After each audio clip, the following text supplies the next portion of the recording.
kecil dan merak yang sombong. Selamat menyaksikan. Dalam sebuah berita, adalah binatang-binatang yang saling mendampingan secara damai. Tidak sama berbuah bukti baru, yaitu burung merak ini. Mulai cukup berat laga, sampai laga merak manduk di kamu. Manduk ini sepatu untuk dingin mulai merak.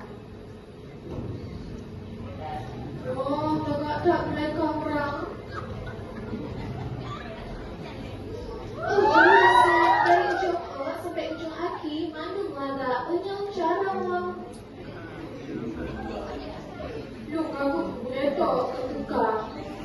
Alanya, darah ijak boleh kutu punya pamer boleh. Sona yang lewat manduk di pamer. Kulit kegar, madu binatang lain terpesona metode dan cara. Tapi, seru anak meninggalnya.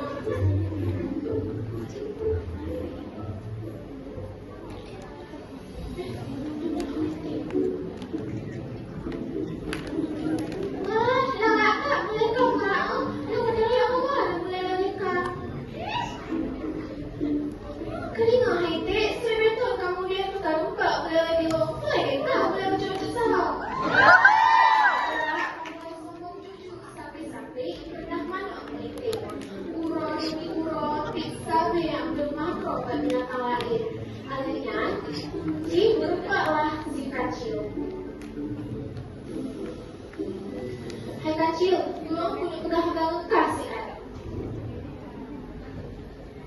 Bukankah ini om gerak? Gua punya pakatkah ada syarat? Oh hancur gerak, lu tinggalku, lalu beli tongku. Bukankah aku tengok obat? Gerak ijak dengan perasaan ijak karena gagal pakai kecil ada syarat. Uro demi uro sabe yang kita kecil yang makan ada cara.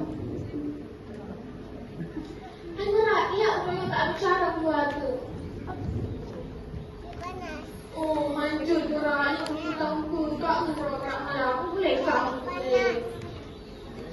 Gerak ijak ketika sekecil, ijak ilmu karena gagal pakai sekecil. Uro demi uro sabe yang kita kecil dan pakai ada cara. Akhirnya, ciri ini kancing mata galak. Hewan lain mata galak berharga kecil. Ciri ini tuh untuk nyampe kalau si kecil. Berkumpulkanlah hewan-hewan itu yang berharga. Lagi untuk bersama, lalu binatang paicara dan keluarga Allah mungkinnya. Keluarga si kecil yang belum banyak. Jadi, minas kuku cerita mata kalau dengan si kecil. Oh, sangat banyak sekecil kamu tak kecil di garis merah. Lihat saja.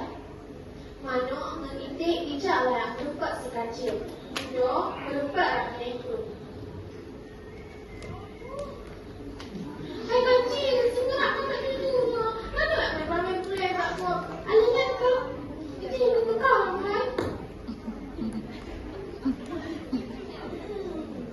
Lu ni, ya tak dapat sempat segera.